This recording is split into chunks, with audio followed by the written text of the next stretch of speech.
haram untuk dia berkahwin sebab dia tidak ada persediaan yang cukup. Antara punca penceraian yang tertinggi di Malaysia, terutamanya di bahagian bandar, kota, KL dan Selangor. Kesimpulan yang kita boleh nampak bahawa isu persefahaman, isu suami tidak bertanggungjawab, isu suami yang curang, semua ni sebenarnya asasnya apa? Asasnya adalah tiada persediaan yang cukup sebelum berkahwin. Sebab tu pesan kepada anak-anak muda sebelum berkahwin, sebab ramai sangat sekarang yang nak kahwin muda, jangan terikut-ikut dengan trend, jangan terikut-ikut dengan apa yang ditonjolkan di social media. Semua nak bersaing-saing dengan kemewahan dan sebagainya. Sedangkan yang lebih penting adalah bagaimana persediaan dia selepas kahwin.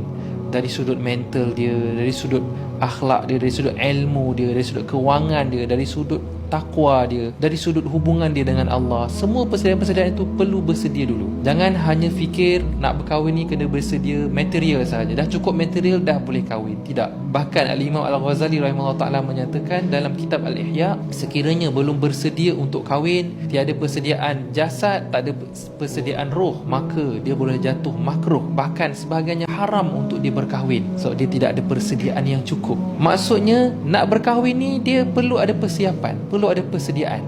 Kalau tak, itulah sebenarnya menjadi punca perceraian.